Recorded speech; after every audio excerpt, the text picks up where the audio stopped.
I'm TheGentlemanWake, and stay tuned for a 5-minute deck spotlight of the very popular Fontaine Guess Cycling Edition playing cards. Plus, I announced the winner of the Latin Quarter playing cards in this episode. And remember, for the best in playing cards content, like, subscribe, and ring that notification bell.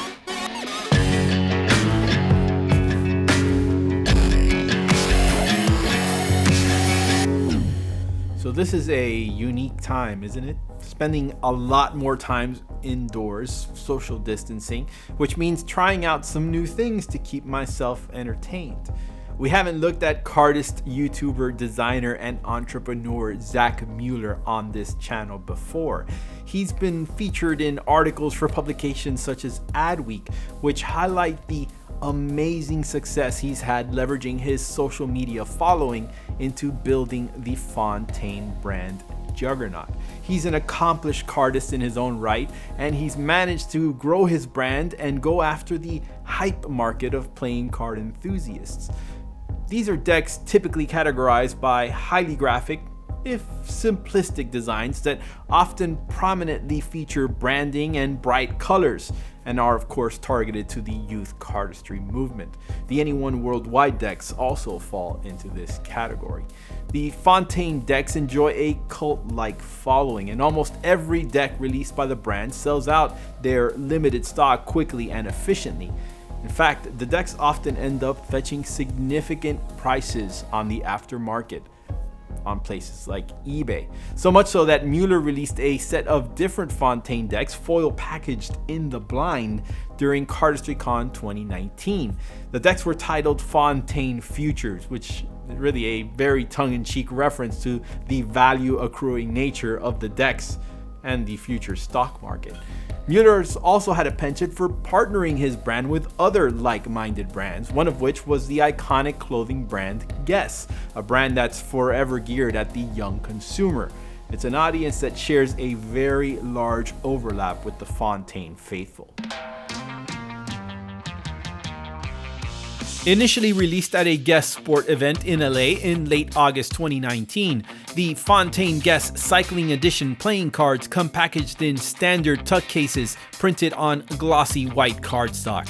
The front features the Fontaine logo type, with the edition title featured banner style over a representation of the back design. The back of the box features the same one-to-one representation. The sides of the box feature some ad copy, and the bottom announces this deck as being a first edition and gives the limited production run number of 5,000. Pulling the cards out of the box reveals that they are exactly as advertised on the box. As all Fontaine decks, the principal feature of the design are two white mirrored Fs as taken from the logo type.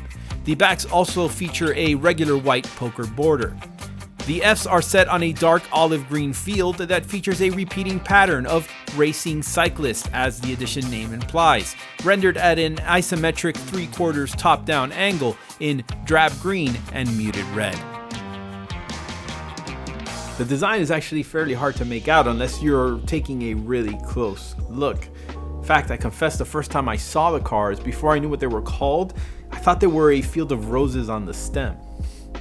Anyway, the design is actually unique in some respects, as most cardistry decks tend to feature vibrant or bright color patterns. I'll get to the faces in a second, but I'm actually about to share an opinion that may not be popular with the scores of people who buy and collect the Fontaine brand of cards. I don't get why you're buying these. Alright, so maybe that's a bit harsh. These are USPCC cards. They handle beautifully. There's no doubt that the cards are quality manufactured. I guess it's been my issue with the so-called hype decks since the beginning. These are relatively low effort design-wise, although they are extremely shrewdly marketed to astonishing financial effect. The features line I mentioned earlier was a stroke of business genius, but when you buy a finely crafted luxury watch with a big brand name, you know you're getting something that no other watchmaker can offer, and certainly not at a fraction of the price. With the Fontaine decks, I just don't see the appeal, considering you can in essence buy the very same cards from a paper and finish perspective when you buy any deck made by Bicycle. $7 knocks, for instance, or even $5 rider backs. I guess the big question remains, do owning Fontaines make you better at cardistry? Unfortunately, despite the high quality cards and finish, my fans and flourishes saw no marked improvements. As for the faces, the deck is basically completely bicycle standard with the exception of the ad cards, jokers, and the ace of spades, which features 4 of the drab and red racing cyclists in a tight pack. The jokers feature some guest branding in contrasting colors. There's a Fontaine ad card and a guest ad card which features a cyclist in a different illustration, flanked by 2 long trunk California style palm trees at either side. Alright, well that's it. Congratulations to Nathaniel Lane on winning the Latin Quarter prototype deck. Contact me via Instagram to claim your prize. Although I confess there might be a slight delay getting prizes out during the current situation for obvious reasons. To check out another video, click here and don't forget to subscribe if you haven't already. Thank you guys so much for watching. I've been the Gentleman Wake. See you next time.